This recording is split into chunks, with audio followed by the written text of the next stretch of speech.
പുല്ലൂട്ടിലെ പട്ടി തിന്നൂല്ല തീറ്റിച്ചില്ല. ആ ഏർപ്പാടിനാണ് ചില പത്രക്കാർ കിടക്കുന്നത്. അവർക്ക് അതല്ലാതെ വേറെ പണിയൊന്നുമില്ല. ഇപ്പം എന്തൊക്കെ എൻ്റെ പറ്റി എഴുതിയിരിക്കണത്?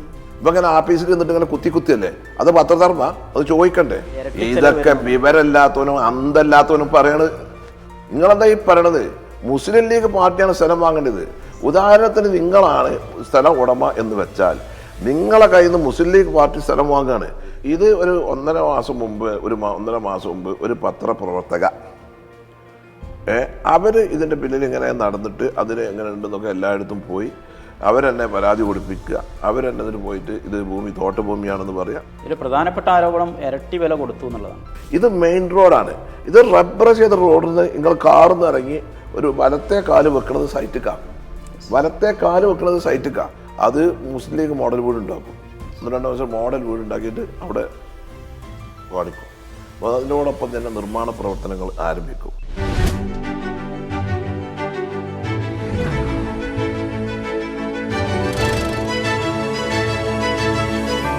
പ്രിയപ്പെട്ടവരെ, നല്ല വർത്തമാനങ്ങളുടെ നേരം സാഗർ ടോക്സിലേക്ക് സ്വാഗതം. ഏറനാടിൻ്റെ പ്രിയപ്പെട്ട MLA, മുസ്ലിം ലീഗിൻ്റെ സംസ്ഥാന സെക്രട്ടേറിയറ്റ് അംഗം, എല്ലാവർക്കും മലയാളികൾക്ക് എല്ലാവർക്കും പ്രിയങ്കരനായ സീതി ഹാജിയുടെ മകൻ PK ബഷീർ സാഹിബാണ് ഇന്ന് നമ്മുടെ കൂടെയുള്ളത്. നമ്മൾ ഇരിക്കാനുള്ളൊരു പ്രധാനപ്പെട്ട കാരണം മുസ്ലിം ലീഗിൻ്റെ വയനാട് പുനരധിവാസവുമായി ബന്ധപ്പെട്ട പുതിയ ചർച്ചകളാണ്. മുസ്ലിം ലീഗിനെ പൊതുസമൂഹവും കേരളം ഒന്നടങ്കം അഭിനന്ദിച്ച ഒരു പുനരധിവാസ പദ്ധതിയാണ് വയനാട്ടിൽ നടന്നുകൊണ്ടിരിക്കുന്നത്. പക്ഷേ അതിനിടക്ക് ചില ആളുകൾ, ചില മാധ്യമങ്ങൾ പ്രത്യേകിച്ചും അതിനകത്ത് ചില പ്രശ്നങ്ങൾ ഉയർത്തിക്കൊണ്ടുവരാൻ ശ്രമിക്കുന്നുണ്ട്.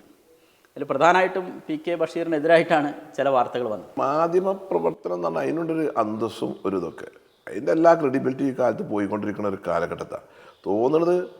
വാക്ക് പറഞ്ഞ മാതിരി ഇങ്ങനെ പറയുക, ആവശ്യമില്ലാത്ത ഇങ്ങനെ എഴുതുക, എന്നിട്ട് അതിനെ ഒരു നെഗറ്റീവ് ഉണ്ടാക്കുക, അത് പിന്നെ ഒരു കൂട്ടർ ഏറ്റെടുക്കുക. അതിപ്പോഴത്തെ കാലഘട്ടത്തിൽ സോഷ്യൽ മീഡിയയിൽ പെരയിൽ പണിയില്ലാത്ത ഏറ്റെടുക്കുക. ഇതാണിത്. ആർക്ക് ഇതിൻ്റെ ആവശ്യം? ഒന്ന്. പിന്നെ ഒരു വാർത്തയുടെ നിജസ്ഥിതി അറിയണമെങ്കിൽ ആ ബന്ധപ്പെട്ടവരോടൊന്ന് ചോദിക്കണ്ടേ? അതും ഇല്ല. എന്നിട്ട് കുറേ എല്ലാം എഴുതി മോശക്കാരനായി ചിത്രീകരിച്ച് എന്താ നിങ്ങളുടെ അഭിപ്രായം? അതിന് മറുപടി പറയണ പണിയല്ലല്ലോ നമുക്ക്. അതിന് മറുപടി പറയണ പണിയല്ലത്. അതുകൊണ്ട് എഴുതാന്നല്ല എന്താ?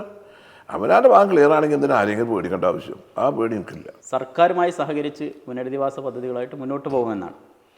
പക്ഷേ സർക്കാരിനെ കാത്തു നിൽക്കാതെ പെട്ടെന്ന് മുസ്ലിം ലീഗ് ഭൂമി വാങ്ങുന്നു, പുനരധിവാസ പദ്ധതികൾ ആരംഭിക്കുന്നു.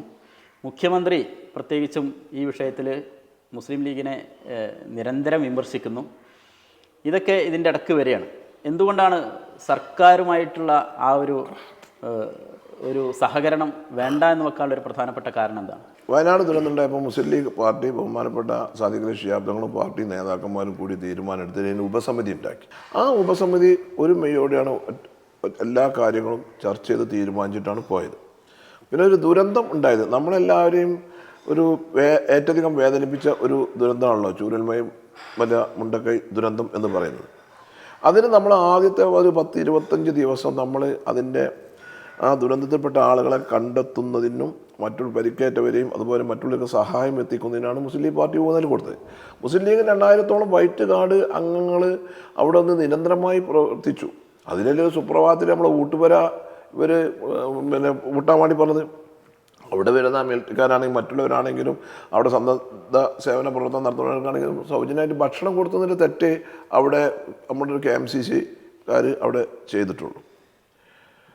അത് കഴിഞ്ഞു അവിടെ പിന്നീട് വന്ന് അവിടെ ഈ ദുരന്തത്തിന് ഇരയായവർക്ക് അവരുടെ ബോഡി മയ്യത്ത് മറവ് ചെയ്യാനുള്ള സൗകര്യമുണ്ടാവും അവിടെ. അപ്പോൾ അവിടെയുള്ള ആളുകൾക്ക് അത് ആദ്യം ഗവൺമെൻറ് തീരുമാനിച്ചത് പൊതു ശ്മശാനം നിലക്ക് കൽപ്പറ്റയിലും മാനന്തവാടിയിലും ബത്തേരിയിലൊക്കെ കൊണ്ടുവരാം. അവിടെ ഒരു പൊതുവികാരം ഉണ്ടായിരുന്നു. ആ നാട്ടിൽ തന്നെ മേപ്പാടി ഭാഗത്ത് തന്നെ അവരെ അടക്കം ചെയ്യണം എന്നുള്ളത്. കാരണം ഇതിന് തിരിച്ചറിയാത്ത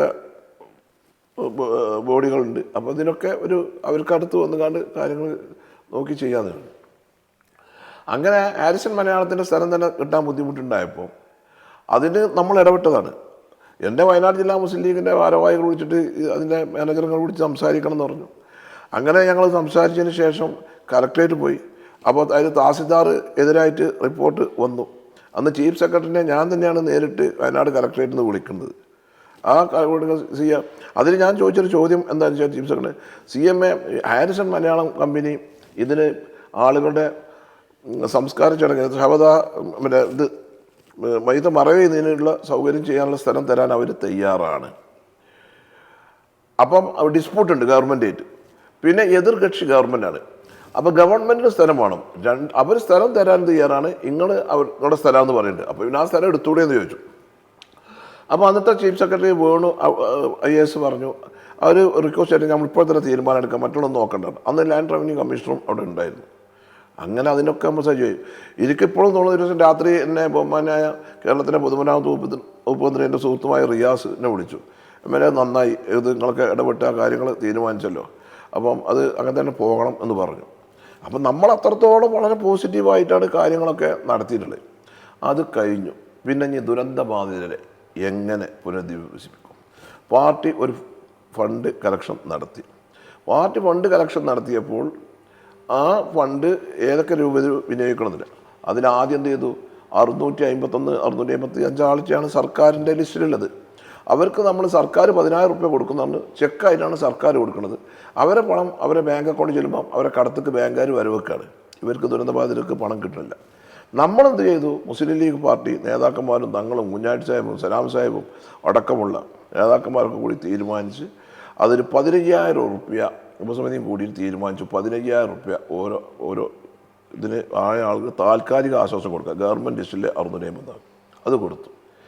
ചെറുകിട കച്ചവടക്കാരുണ്ടായിരുന്നു, അവരെല്ലാവരും കൂടി ഇരുമ്പം 52-53 ആൾക്കാരുണ്ടായിരുന്നു. അവർക്ക് 50,000 റുപ്യ വെച്ച് കൊടുത്തു. നമ്മൾ ആ പണം പുനഃപരിശാബ്ദങ്ങളുടെ ഇത് നമ്മൾ കൊടുത്തു. നമ്മൾ ആരെയും സ്റ്റേജിൽ കുറിച്ചിട്ടല്ല കൊടുത്ത്, നമ്മൾ അവർക്ക് അവിടെ കൗണ്ടർ വെച്ച് അപേക്ഷ വാങ്ങി കൊടുത്തു. എല്ലാം കഴിഞ്ഞു. കേരളത്തിൻ്റെ ഇന്നേ വരെയുള്ള ചരിത്രത്തിൽ കച്ചവടക്കാർക്ക് ഇതുപോലെ പണം കൊടുത്ത ഒരു സംഘടന ഇല്ല. കഴിഞ്ഞു.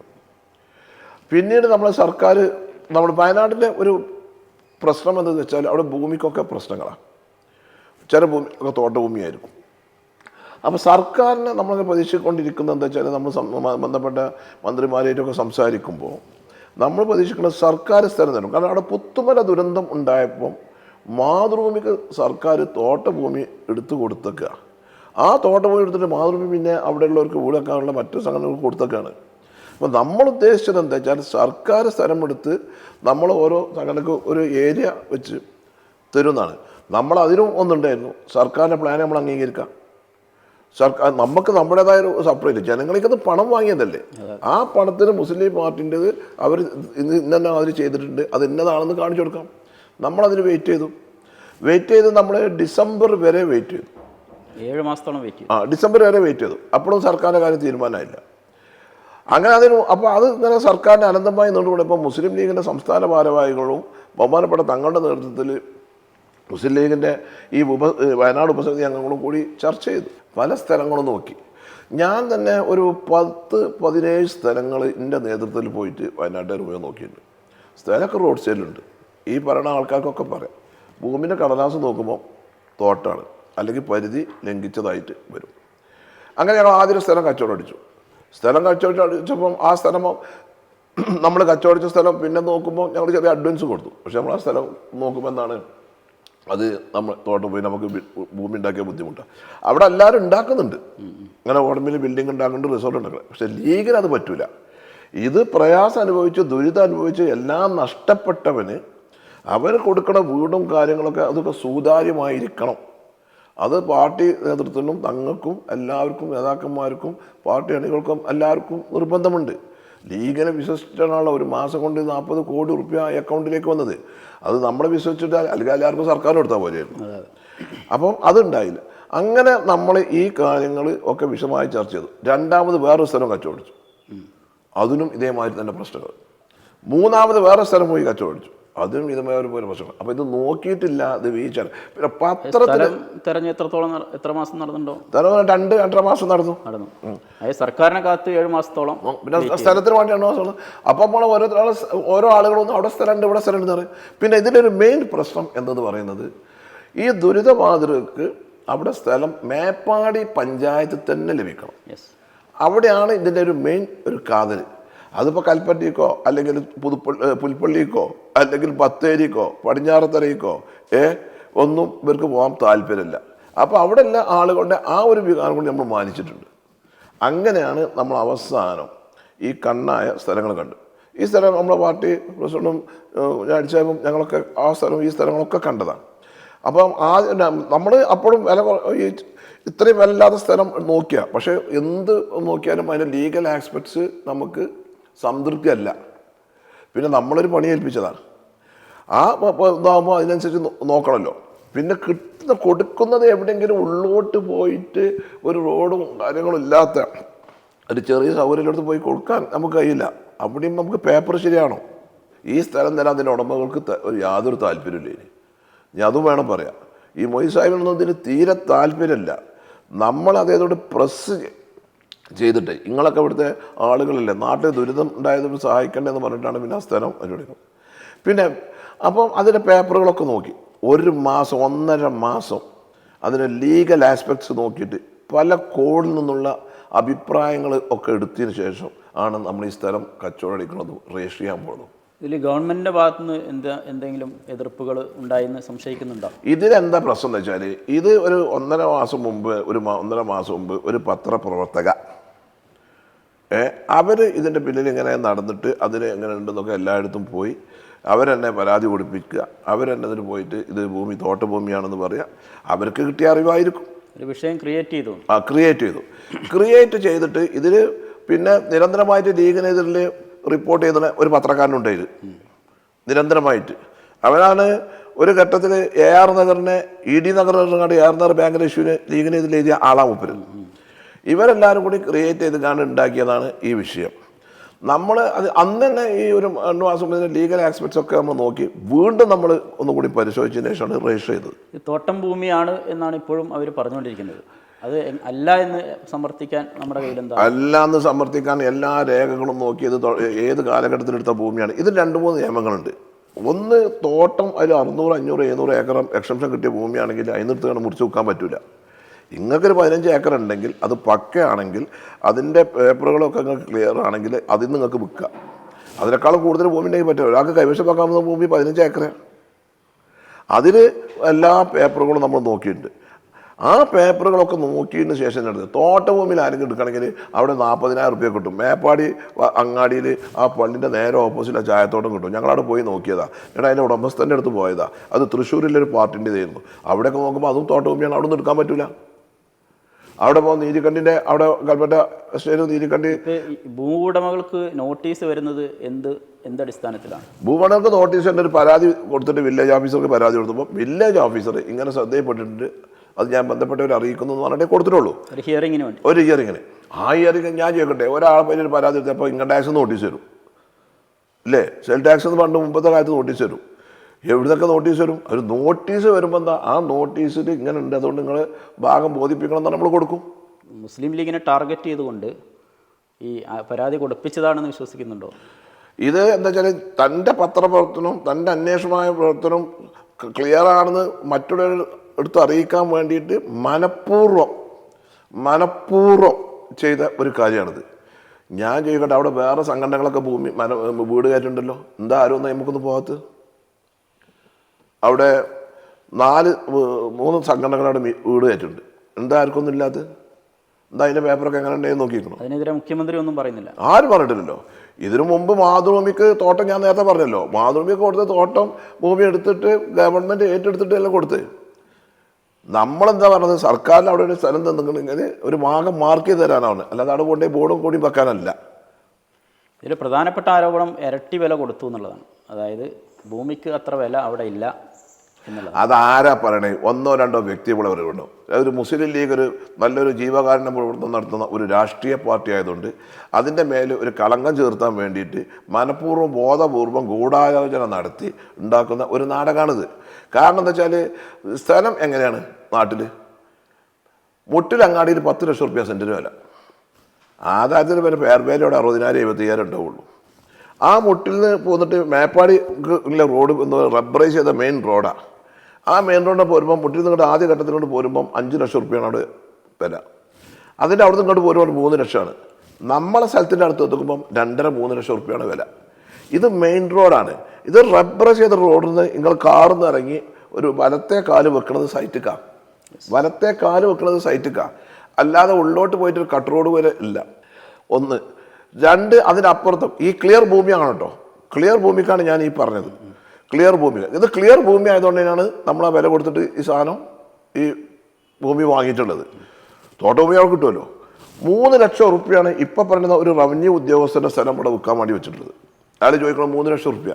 നമ്മുടെ സൈറ്റിൻ്റെ നമ്മുടെ സൈറ്റിൻ്റെ അവിടുന്ന് ഒരു 300 മീറ്റർ അപ്പുറത്ത് അയാൾ വിൽക്കാൻ ചോദിക്കുന്നത് റവന്യൂ ഉദ്യോഗസ്ഥനാണ്. സമയം വരുമ്പോൾ ഞാൻ പിന്നെ പറയാം. 3 ലക്ഷം റുപ്യാണ്. ഇതൊക്കെ നമ്മൾ നടക്കണമല്ലേ. പിന്നെ ഫെയർ വാല്യൂ ഇപ്പം 26,000 റുപ്യ. ഞാൻ ചോദിക്കട്ടെ, ഇത് ലീഗിന് ഇപ്പം നാട്ടിൽ പല കച്ചവടം നടക്കുന്നുണ്ട്, എല്ലാവർക്കും അറിയാം, ഈ എഴുതണോനും അറിയാം, ഈ അവരെ മറ്റുള്ള യജമാനർക്കും അറിയാം, എല്ലാവർക്കും അറിയാം. നാട്ടിൽ ഇപ്പോൾ സ്ഥലം ഒരാൾ 2 ലക്ഷം റുപ്യ കച്ചവടം അടിച്ചാൽ ഫെയർ വാല്യൂ 35,000 റുപ്യാണെങ്കിൽ ആ ഫെയർ വാല്യൂ കണ്ട് സ്റ്റാമ്പ് ഡ്യൂട്ടി വെട്ടാൻ വേണ്ടി കണ്ടിട്ട് ചെയ്തു. നമ്മളതല്ല ചെയ്തത്. ഇതൊക്കെ നമ്മൾ ആദ്യം കാണുന്നുണ്ട്. അതുകൊണ്ട് തന്നെ നമ്മൾ എത്രയാണോ വില അക്കൗണ്ട് മണി തരുള്ളൂ എന്ന് ആദ്യം പറഞ്ഞിട്ടുണ്ട്. ആ വില അതേമാതിരി തന്നെ എഗ്രിമെൻ്റ് ചെയ്ത് അതാണ് കൊടുത്തു. അതുകൊണ്ട് തന്നെ സർക്കാരിന് 88 ലക്ഷം റുപ്യ സ്റ്റാമ്പ് ഡ്യൂട്ടി വന്നു. അതിനെന്താ വിഷയം? വേറെ പ്രശ്നം, രജിസ്ട്രേഷൻ തങ്ങളുടെ പേരിലാക്കുന്നു, പിന്നീട് വീണ്ടും ഉടമസ്ഥർക്ക് കൊടുക്കാൻ പോകും. അങ്ങനെയുള്ള ഒരു രജിസ്ട്രേഷനുമായി ബന്ധപ്പെട്ട് ഇതൊക്കെ വിവരമില്ലാത്തവനും അന്തല്ലാത്തവനും പറയണത്. നിങ്ങളെന്താ ഈ പറയണത്? മുസ്ലിം ലീഗ് പാർട്ടിയാണ് സ്ഥലം വാങ്ങേണ്ടത്. ഉദാഹരണത്തിന് നിങ്ങളാണ് സ്ഥലം ഉടമ എന്ന് വെച്ചാൽ നിങ്ങളെ കയ്യിൽ നിന്ന് മുസ്ലിം ലീഗ് പാർട്ടി സ്ഥലം വാങ്ങുകയാണ്. കേരള സംസ്ഥാന മുസ്ലിം ലീഗ് കമ്മിറ്റിക്ക് വേണ്ടിയിട്ടാണ് സംസ്ഥാന പ്രസിഡന്റിൻ്റെ പേരിൽ ആ സ്ഥലം വാങ്ങിയിട്ടുള്ളത്. ആ മുസ്ലിം ലീഗാണ് ഗുണഭോക്താക്കളെ കണ്ടിട്ട് ആ ഗുണഭോക്താവിന് മുസ്ലിം ലീഗാണ് സ്ഥലം കൊടുക്കേണ്ടത്. നേരെ മറിച്ച് നിങ്ങളെ സ്ഥലം പിന്നെ അപ്പുറത്തുള്ള ഷാഫി പറഞ്ഞ ഒരുത്തിന് കൊടുക്കണമെങ്കിൽ നിങ്ങൾ രജിസ്ട്രേഷൻ കൊടുക്കുകയാണ്. ഈ പാർട്ടിയുടെ പണം എവിടെ പോയി? അപ്പോൾ നാളെ നിങ്ങൾ എന്ത് പറയും? അതൊരു ദുരൂഹതയല്ലേ? കാരണം ഷെരീഫ്, നിങ്ങൾ ഷാഫിക്ക് കൊടുക്കണേ, പണം ആര് തരുന്നത്? ലീഗ് തരുന്നത്. ലീഗിൻ്റെ അക്കൗണ്ട് എവിടെ വരുന്നത്? ലീഗ് എവിടെ ചിത്രത്തിൽ വരുന്നത്? സാധാരണ സ്ഥലം കച്ചവടം ചെയ്യുമ്പോൾ ഞാൻ പറയുന്ന ആൾക്ക് നിങ്ങൾ രജിസ്റ്റർ ചെയ്ത് കൊടുക്കണം എന്ന് അങ്ങോട്ട് എഗ്രിമെൻ്റ് ചെയ്തിട്ടുണ്ട്. ഇതൊക്കെ നാട്ടിൽ നടക്കണമല്ലേ? ഇതൊക്കെ പേർക്ക് അറിയാത്തതുകൊണ്ടാണ്. ഇതിങ്ങനെ വെറുതെ കണ്ണടിച്ച് ഇരുട്ടാക്കി ഇങ്ങനെ എഴുതി പോകാന്നല്ലാതെ എന്താ വേറെ പണിയൊന്നുമില്ലല്ലോ. ഇതെന്താ നിങ്ങൾ ഈ ഭരണ കേട്ടാൽ ഇതിൽ അങ്ങനെ ലീഗിൻ്റെ പേരിൽ ചെയ്തിട്ട് ലീഗ് അവിടെ പ്ലോട്ട് തിരിച്ച് വീട് നിർമ്മിച്ച് കഴിഞ്ഞതിന് ശേഷം കൊടുക്കും. ഇനി ഒന്നും കൂടി പറയാനുണ്ട്. ഇതിലിപ്പോൾ പല ആളുകളും പറയണ്ട, സർക്കാർ 12 കൊല്ലത്തിനൊന്നും കൈമാറ്റം ചെയ്യാൻ പാടില്ല. നമ്മൾ ഫ്രീ ഹോൾഡാ 7,000 സെൻറ്റ് 8 സെൻറ്റിൻ്റെ വന്നിട്ട് നല്ല സുന്ദരമായ വീട്. നമ്മൾ ആ വീട് കൊടുക്കുമ്പോൾ അവൻ്റെ മൂല്യം, അവൻ്റെ ബർത്ത് എന്ന് പറയുന്നത് 50-60 ലക്ഷം രൂപ ഉണ്ടാവും ആ വീട്. അത് മനോഹര, അത് അവർക്ക് പൂർണ്ണ സ്വാതന്ത്ര്യം നമ്മൾ കൊടുക്കണേ. നമ്മളെ പാർട്ടി പ്രസിഡന്റ് സാദിഖ് അലി ശിഹാബ് തങ്ങളും മുജാഹിദ് സാഹിബും പാർട്ടി സെക്രട്ടറി സലാം സാഹിബ് ഒക്കെ പറഞ്ഞത് നമുക്ക് ഫ്രീ ആയിട്ട് കൊടുത്താൽ മതി. അതായത് ഫ്രീ ആയിട്ട് പൂർണ്ണ സ്വാതന്ത്ര്യം ക്രിയാവക്രം ചെയ്യാം. നമ്മളെ പിടിച്ചിടണ്ട. 1. 2, നിങ്ങൾ പറഞ്ഞത് നമ്മൾ ഒരാളെ പേർക്ക് രജിസ്റ്റർ കൊടുക്കുമ്പോൾ നമ്മളവിടെ വീടെടുത്ത് അവനവിടെ ഒരു താമസാക്കാൻ ഉണ്ടാക്കിയിട്ട് വേണം നമുക്ക് വീടെടുക്കാം. അല്ലാതെ നമ്മൾ കൊടുത്താൽ വേറെ സ്ഥലം വിറ്റാലോ, വീടുണ്ടാക്കാതെ വിറ്റാലോ? ഇതിനെന്തൊക്കെ നോക്കണം? ഇതിനൊക്കെ പൊതുസമൂഹത്തിനോട് മറുപടി പറയണം. പ്രത്യേകിച്ച് എൻ്റെ ഉപസമിതി പറയണം. ഇപ്പം എല്ലാവരും കൂടി നമ്മൾ ചേരില്ല. അത് പിന്നെ എന്താ വെച്ചാൽ ചില ആൾക്കാർക്ക് ഈ ഒരാൾ നിൽക്കുമ്പം പഴുത്ത മരത്തിന് ഇങ്ങനെ മാങ്ങക്ക് എറിയണ മാതിരി നമ്മൾ എറിയാന്നുള്ളത് ഒരു ഹോബിയാണ്. അതെല്ലായിടത്തും ഉണ്ട്. മുഖ്യമന്ത്രി സ്ഥിരമായിട്ട് പറയുന്നത് ലിസ്റ്റിലില്ലാത്തവർ ഈ ലീഗിൻ്റെ ഈ ഗുണഭോക്താക്കളാകാൻ അർഹതയില്ലാത്തവർ ലീഗിൻ്റെ ലിസ്റ്റിലുണ്ട് എന്നാണ്. സർക്കാർ ഉണ്ടാക്കിയ ഒന്നാമത്തെ ലിസ്റ്റ്. സർക്കാർ എന്തുകൊണ്ട് 2 ടൗൺഷിപ്പ് ഉണ്ടാക്കിയിട്ട് ഒന്നാക്കി മാറ്റിയത്? സർക്കാർ ഒന്നാക്കിയല്ലോ. സർക്കാർ ഇവിടെ കൽപ്പറ്റ മുനിസിപ്പാലിറ്റിയിലാണല്ലോ. അത് കുറച്ച് സ്ഥലം മാത്രമല്ല ഇപ്പോൾ ഉണ്ടാക്കുന്ന 20 വീട് മാത്രമല്ലേ റോഡ് സൈഡുള്ളൂ, ബാക്കിയൊക്കെ ഉള്ളോട്ടാണല്ലോ. നമ്മളത് അങ്ങനെയല്ലല്ലോ. 1, നമ്മൾ സർക്കാരിൻ്റെ ലിസ്റ്റിൽ നിന്നുള്ള 87 ആളുകൾ സർക്കാർ സംവിധാനത്തിൽ അവർക്ക് വീട് വേണ്ട, അവർക്ക് സർക്കാർ പ്രഖ്യാപിച്ച 15 ലക്ഷം രൂപ മതി എന്ന് പറഞ്ഞിട്ട് അവർ നമ്മുടെ അപേക്ഷാ ഫോമിൽ എഴുതി തന്ന് അവർ കലക്ടർക്ക് കത്ത് കൊടുത്തിട്ട് ആ 87 ആളുകൾക്കും 15 ലക്ഷം രൂപ വന്നു. അതാണ് ലീഗിൻ്റെ ലിസ്റ്റ്. പിന്നെ ലീഗ് 105 ആളെ വെച്ചത് സർക്കാരിന് 2ാമത്തെ ലിസ്റ്റ് ഉണ്ടാക്കുന്നുണ്ട്. അപ്പോൾ 105 വീടിന് നമ്മൾ കൊടുക്കാൻ കാരണം നമുക്ക് സ്ഥലമുണ്ട്. 105 വീടിന് കൊടുക്കാൻ കാരണം സർക്കാരിന് 2ാമത്തെ ലിസ്റ്റ് വരുമ്പം അതിൽ പോകാൻ തയ്യാറല്ലാത്ത ആൾക്കാരുണ്ട്. അങ്ങനെ ഒരു 15 ആൾക്കാരെ പരിഗണിക്കും. ഒരു കാര്യം വളരെ വ്യക്തമായിട്ട് പറയാൻ ഞാൻ ആഗ്രഹിക്കുകയാണ്. പാർട്ടിക്ക് വേണ്ടി പാർട്ടി എന്നെ ഏൽപ്പിച്ച ഉപസമിതിയുടെ കൺവീനർ നിലക്ക് അതിൽ സർക്കാർ ലിസ്റ്റിൽ നിന്ന് നല്ല ആളുകൾക്കാണ് അവിടെ ഞങ്ങൾ വീട് കൊടുക്കുന്നത്. ഇനി സർക്കാർ ലിസ്റ്റിലില്ലാത്ത ആൾക്കാർക്ക് വേറെ സന്നദ്ധങ്ങൾ വീടുണ്ടാക്കണമെങ്കിൽ അങ്ങനത്തെ ആളുകൾക്ക് ചിലപ്പോൾ സർക്കാരിൻ്റെ ക്രൈറ്റീരിയ വരാൻ കഴിഞ്ഞില്ലല്ലോ. എന്നാലും വളരെയധികം പ്രയാസപ്പെടുന്നുണ്ടാവും, വളരെയധികം ബുദ്ധിമുട്ടാണ്. അങ്ങനെയാണ് സന്നദ്ധ സംഘടനയുടെ ആൾക്കാരായിട്ട് ബന്ധപ്പെട്ടിട്ട് അവർക്ക് വീട് അവർ കൊടുത്തും ചെയ്തോളും. അതിനൊന്നും വിഷയം. സർക്കാർ മോഡൽ വീടുകൾ ഉണ്ടാക്കുന്നുണ്ട്, അതിൻ്റെ പണി നടന്നുകൊണ്ടിരിക്കുന്നു എന്നാണ് പറയുന്നത്. മുസ്ലിം ലീഗ് അങ്ങനെ മോഡൽ വീടുകൾ ഉണ്ടാക്കുന്നു. നമ്മളിപ്പോൾ പണി തുടങ്ങാൻ നേരത്തല്ലേ ഇപ്പോൾ ഈ വിഷയങ്ങളൊക്കെ ഉണ്ടായത്. അപ്പോൾ നമുക്ക് ചെറിയൊരു ഡിലേ ഉണ്ടാവുമല്ലോ. അത് മുസ്ലിം ലീഗ് മോഡൽ വീട് ഉണ്ടാക്കും. 1-2 ദിവസം മോഡൽ വീട് ഉണ്ടാക്കിയിട്ട് അവിടെ കാണിക്കും. അപ്പോൾ അതിനോടൊപ്പം തന്നെ നിർമ്മാണ പ്രവർത്തനങ്ങൾ ആരംഭിക്കും. നമ്മളെ സംബന്ധിച്ചിടത്തോളം പാർട്ടിയെ സംബന്ധിച്ച് ഇതിൻ്റെ എല്ലാ വശങ്ങളും ഈ വിഷയങ്ങളൊക്കെ ഒരു വിഷയം ഉണ്ടാകുമ്പോൾ പിന്നെ എല്ലാ കാര്യങ്ങളും ചർച്ച ചെയ്യണമല്ലോ. ആ ചർച്ച എല്ലാം നടത്തി എല്ലാവർക്കും ബോധ്യമായി ഇതിലൊരു വിഷയങ്ങളില്ല. പിന്നെ നമ്മൾ ഒരു നോട്ടീസ് ഇട്ട് കൊടുക്കും. ഇതിപ്പോൾ എന്താ വെച്ചാൽ മീഡിയാസിൻ്റെ ചില മീഡിയകൾ എല്ലാ മീഡിയകളും ഇല്ല 1-2 ആൾ ഇതിന് കച്ച കെട്ടാണ്ട് ഇറങ്ങിയിട്ട് ഞാൻ ചോദിക്കുന്നത് ഒരു ഡെപ്യൂട്ടി തഹസിൽദാർ ഇയറിങ് എടുത്തിട്ടുള്ളത് എന്താ ചാനലുകാരും പോയി നിൽക്കുന്നത്? അതിന് അത് നോട്ടീസ് കിട്ടിയ പാർട്ടി അതിന് കേൾക്കാനും ഉദ്യോഗസ്ഥരുണ്ടായ പോരെ. എന്നിട്ട് അവിടെ എന്ത് പറഞ്ഞു ഒരു രേഖ ഹാജരാക്കേണ്ടത് ബന്ധപ്പെട്ട ഉദ്യോഗസ്ഥന്മാരെടുത്താൽ ബന്ധപ്പെട്ട സർക്കാരിൻ്റെ അടുത്താൽ അത് അവിടെ ഹാജരാക്കും. അതിനൊരു തീരുമാനം ഉണ്ടാവും. അതിനത്ര ഇതിനുള്ളൂ. നമുക്ക് യാതൊരു ആശങ്കക്കും ഒരു ഇതുമില്ല. കാരണം ഒരു പ്രശ്നമില്ല. ആ ഭൂമി വളരെ ഇതൊരു നിയമ സംവിധാനത്തിലെ രാജ്യമല്ലേ. അപ്പോൾ അതിൻ്റെ മട്ടത്തിലാണ് പോകും. അത് അവിടെ തന്നെ വീടും അവിടെ കാര്യങ്ങളൊക്കെ കേട്ടി ഈ അർഹരായ ഈ സർക്കാരിൻ്റെ ലിസ്റ്റിൽ ആളുകൾ കൊടുക്കും. മുസ്ലിം ലീഗിൻ്റെ പാർട്ടി സെക്രട്ടറി പറയുന്നത് സർക്കാരിന് കണ്ണുകടിയാണ്. PM സലാം സാഹിബ് പ്രയോഗിച്ച വാചകം അങ്ങനെയാണ്. ഈ സർക്കാർ മുസ്ലിം ലീഗിനെ സംബന്ധിച്ചിടത്തോളം വലിയൊരു ടൗൺഷിപ്പ് വരികയാണ് സർക്കാരിൻ്റെ പദ്ധതിയോട് കടപിടിക്കുന്ന രീതിയിൽ. അങ്ങനെ സംഗതി വരുമ്പോൾ ഇനിയും സർക്കാരിൻ്റെ ഭാഗത്തുനിന്ന് ഇങ്ങനെയുള്ള പ്രശ്നങ്ങൾ ഉണ്ടാകുമെന്ന് പ്രതീക്ഷിക്കുന്നുണ്ടോ ലീഗ്? അല്ല, അങ്ങനെ പ്രതീക്ഷിക്കില്ല. ഒരു ജനാധിപത്യ സർക്കാർ എന്ത് ചെയ്യണം? പാവപ്പെട്ടവന് പ്രയാസം അനുഭവിക്കുന്നവന് ഒരു സംഘടന നാട്ടുകാരുടെ പൈസ വാങ്ങിയിട്ട് ഒരു ഇതുണ്ടാക്കുമ്പം അതിനെ പ്രോത്സാഹിപ്പിക്കുകയാണ് വേണ്ടത്. അതിന് എന്തെങ്കിലും തടസ്സമുണ്ടെങ്കിൽ മറ്റു നിയമ മാർഗങ്ങൾ നമ്മൾ നോക്കും. അതുണ്ടാവില്ല എന്നുള്ളതാണ് എൻ്റെ 100% വിശ്വാസം. നിയമ തടസ്സങ്ങളൊക്കെ നീങ്ങി എത്ര എന്നാണ് പണി ആരംഭിക്കുന്നത്? നമുക്ക് നിയമ തടസ്സമല്ല, നമുക്കിപ്പോൾ ഒരു നോട്ടീസ് കിട്ടിയതാ. അത് നോട്ടീസിൻ്റെ മറുപടി കൊടുക്കണമെന്നുള്ളൂ. വേറെ നമ്മളെ സംബന്ധിച്ചോളം പക്കയാണ്. നമ്മൾ ആയിട്ട് ഈ മാസം മുതൽ തന്നെ നമ്മളത് ആയിട്ട് മുന്നോട്ട് പോകും. എത്ര ആണ് വർക്ക് തീർക്കാനുള്ളൊരു സമയപരിധി നമ്മൾ കാണുന്നത്? ഒന്ന്, ഈ വയനാട്ടിലെ സാഹചര്യം എന്ന് വെച്ചാൽ ഈ മഴ ഇങ്ങനെ അടഞ്ഞു പെയ്താൽ അവിടെ പ്രവൃത്തി ഒരു മുന്നോട്ട് പോകാൻ കുറച്ച് തടസ്സമുണ്ട്. അത്രേ ഉള്ളൂ. എന്തായാലും നമ്മൾ ഒരു ജനുവരിക്ക് അതിൻ്റെ പ്രവൃത്തി പൂർത്തീകരിക്കണം. യുദ്ധകാലാടിസ്ഥാനത്തിൽ പ്രവൃത്തി പൂർത്തീകരിക്കണം എന്നുള്ളതാണ്. കാരണം ഒരു കൊല്ലായില്ലേ, ഞാൻ ഇവിടെ ഒരു കൊല്ലമായിട്ട് ഇപ്പോൾ സർക്കാരായിട്ട് വീട് എടുത്തോളൂ. അവിടെ 30 വീടിൻ്റെ പണിയിൽ നടക്കണുള്ളൂ. എന്തായാലും മുസ്ലിം ലീഗിനെ സംബന്ധിച്ചിടത്തോളം ഒരു അഭിമാന പദ്ധതിയായി മാറും. മുസ്ലിം ലീഗിനെ സംബന്ധിച്ചിടത്തോളം ഒരു അഭിമാന പദ്ധതിയായി മാറും. കഴിഞ്ഞ പ്രാവശ്യം ഇതിനെന്താ ഒരു 2 കൺസിഡർ. കഴിഞ്ഞ പ്രാവശ്യം പുത്തുമല ദുരന്തം ഉണ്ടായപ്പോൾ പാർട്ടിയാണ് 10-75 ലക്ഷം റുപ്യ ചിലവാക്കി. അത് പൈസയാണ് കൊടുത്തെന്നല്ലാതെ അതിൻ്റെ ഒരു റിസൾട്ട് വന്നില്ല.